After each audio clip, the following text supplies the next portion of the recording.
এই ত্রাণগুলো মনে করেন যারা একদম ডেলিভার, আমার এলাকার মেম্বার চেয়ারম্যান সবাই জানে যে কীভাবে চলতেছে। আমি চাইতেছি যে আমি যেটা চাই সেটা হলো যে যারা একদম নিডি, যাদের ব্যবসা মানে করতে পারে না বা যাদের আর্নিং সোর্স অন্য কোনো কিছু নাই, তারাই পাক, এটা হচ্ছে আমার কথা।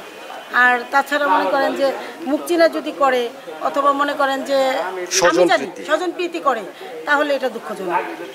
যেমন একজন মানে ভ্যান গাড়ি চালায়, একজন পান দোকানদার, একজন হোটেলে মানে চা বিক্রি করতো, এদের কিন্তু মানে কোনো পুঁজি থাকে না, এরা হ্যান্ড টু মাউথ। তো আমি চাইতেছি যে ওরকম দেখে প্রাপ্যতা অনুযায়ী যদি দেওয়া হয় তাহলে এটাই সুন্দর হবে এবং মানুষ শান্তি পাবে।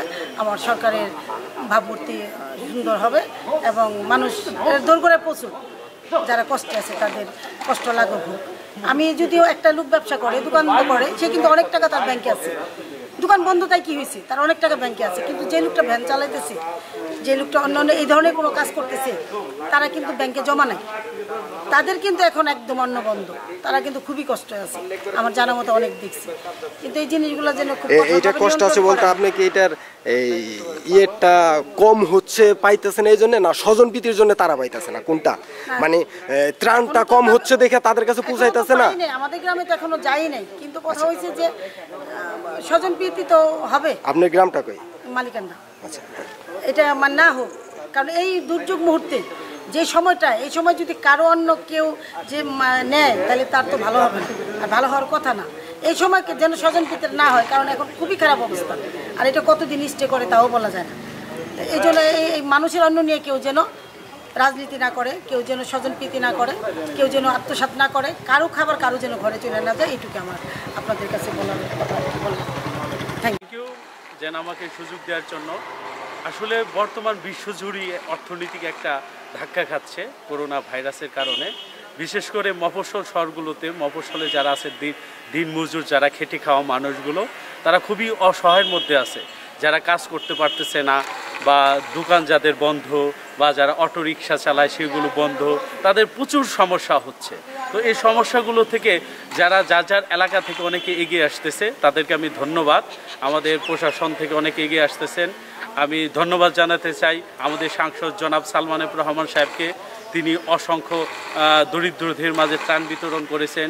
জনাব আলমগীর হোসেন দোহার উপজেলা পরিষদের চেয়ারম্যান, তিনিও সার্বক্ষণিকভাবে তৎপরতার সঙ্গে প্রতিটা মুহূর্তের আপডেট নিচ্ছেন, কোথায় কি হচ্ছে, এবং যে ত্রাণটা বিলি করবেন ওনাদের প্রশাসন হিসাবে সেটা হয়তো কালেকশন করতেছে নামগুলো, এবং যারা তাদের একটা নির্দেশ যে এমন মানুষ ত্রাণ পাবে যাদের কর্মক্ষমতা নাই, যাদের কাজ নাই, যারা একদম কি বলে হতদরিদ্র, তাদের মাঝে যেন ত্রাণটা যায়। আর এটার জন্য জনাব আলমগীর হোসেন সাহেব প্রতিটা ওয়ার্ডে বেছে নিয়েছেন সেই রকম সুদক্ষ মানুষকে, যারা কোনো স্বজনপ্রীতি করবে না এবং যারা হতদরিদ্র তাদের মাঝে ত্রাণটা তুলে দিবে। এই জন্য আমি অবশ্যই জনাব আলমগীর হোসেন সাহেবকে ধন্যবাদ জানাতে চাই।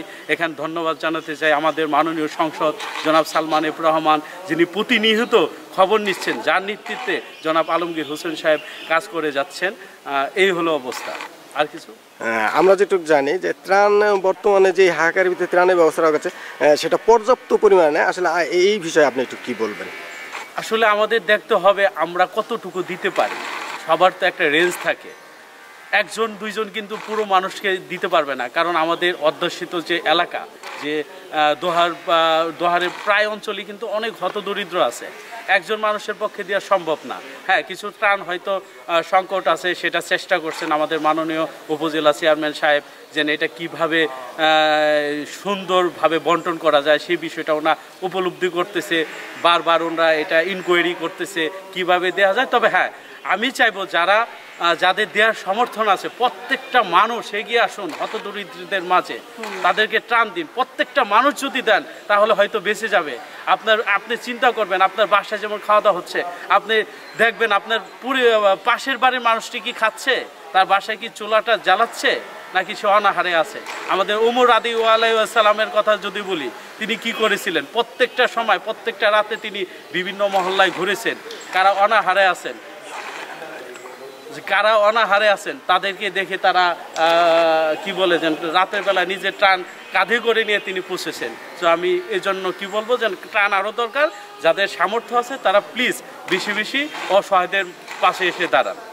আর একটা বিষয় আমি এখানে বলতে চাই, আমাদের থানা প্রশাসন, উপজেলা প্রশাসন, আমাদের ইউনো অফিসার এবং আমাদের যে সহকারী ভূমি কমিশনার, হ্যাঁ, থানা ইনচার্জ যিনি আছেন সাজ্জাদ সাহেব, তারা পর্যাপ্ত পরিমাণে যেভাবে কাজ করতেছে, আমি মনে করি দোহারের মতো এই রকম প্রশাসন বাংলাদেশে আর আছে কিনা জানি না।